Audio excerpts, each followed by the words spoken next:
Hai semua, di kesempatan kali ini kita akan membahas kota Saranjana. Mungkin bagi beberapa dari kalian sudah tidak asing dengan nama kota ini, karena telah banyak yang membahas kota Saranjana yang disebut sebagai kota gaib ini. Yuk tanpa berlama-lama kita langsung masuk ke videonya.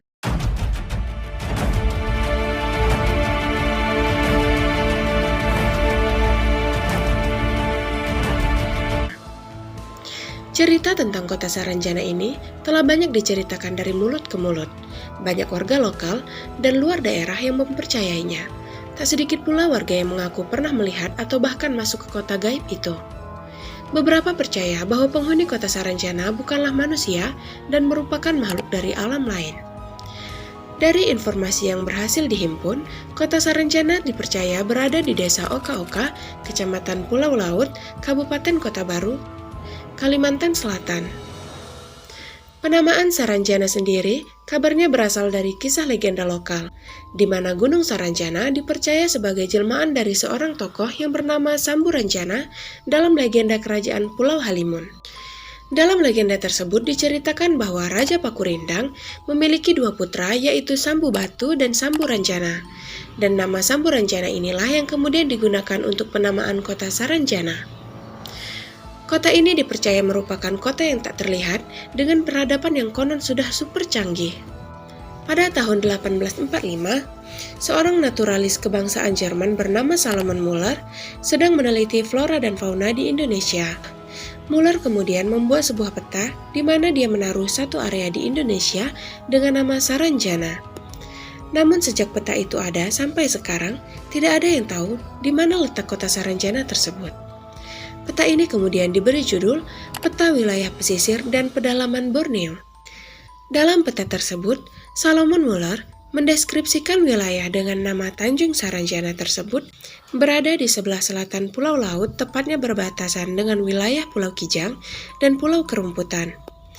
Sebagian orang berpendapat bahwa Muller mengada-ngada, namun ternyata kemampuan Salomon Muller ini dalam membuat peta tidak bisa diragukan lagi, karena dia juga merupakan anggota Dinas Kehutanan Hindia Belanda yang sudah mendapatkan pelatihan untuk membuat peta bahkan dari Museum Leiden di Belanda. Peta ini juga bukanlah satu-satunya yang memberikan petunjuk tentang adanya kota gaib Saranjana. Dalam Kamus Belanda terbitan tahun 1869, karya Johannes Vet tertulis dalam bahasa Belanda yang berarti Saranjana, Tanjung di sisi selatan Pulau Laut yang merupakan pulau yang terletak di bagian tenggara Kalimantan. Pada tahun 1980-an, pemerintah Kota Baru dikagetkan dengan kedatangan alat berat yang diantar oleh seorang kurir dan berkata bahwa alat berat yang mahal itu telah dibayar lunas oleh seseorang yang beralamat di kota Saranjana. Dan sang pembeli meminta agar pesanannya tersebut diantarkan ke alamatnya yaitu di Saranjana. Namun kemudian semua orang menjadi bingung karena nama kota Saranjana tidak terdaftar secara administratif di daerah tersebut. Kemudian ada juga cerita dari seorang musisi tanah air yang memiliki pengalaman sewaktu dia sedang manggung di Kalimantan. Pada saat itu sang musisi menceritakan bahwa di saat dia manggung, dia melihat banyak sekali penonton. Namun setelah dia selesai bernyanyi dan kemudian keluar dari panggung, dia langsung masuk ke dalam mobil dan di saat itu dia kemudian tersadar bahwa penonton yang tadinya terlihat sangat banyak tiba-tiba hilang begitu saja.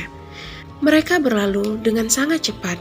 Dan dari pengalaman musisi ini, beberapa orang percaya bahwa penonton yang terlihat banyak itu sebagian merupakan penghuni kota Saranjana yang ikut menonton dan kemudian menghilang begitu saja. Penduduk kota Saranjana dipercaya memiliki paras yang cantik dan gagah, dan mereka juga merupakan makhluk yang ramah.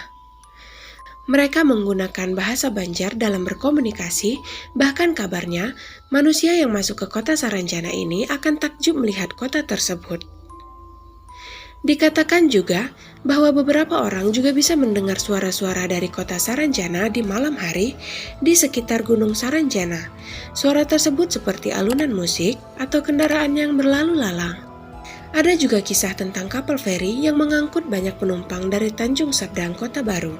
Namun saat kapal feri itu mulai merapat di pelabuhan Batu Licin, Kabupaten Tanah Bambu, kapal feri itu kemudian mendadak menjadi sepi. Hal ini dipercaya bahwa beberapa penumpang dari kapal feri tersebut merupakan penghuni dari kota Saranjana. Meskipun banyak yang mempercayai tentang kota Saranjana, cerita ini belum bisa dipastikan dengan ilmiah. Itulah cerita singkat tentang kisah kota Saranjana. Dan jika kalian memiliki cerita atau pendapat lain tentang kota ini, bisa kalian tambahkan dan tuliskan di kolom komentar. Sekian video kali ini, jangan lupa like, komen, dan subscribe, serta aktifkan tombol loncengnya juga, agar tidak ketinggalan video terbaru dari kami. Terima kasih buat kalian yang sudah menonton dan sampai jumpa di video selanjutnya.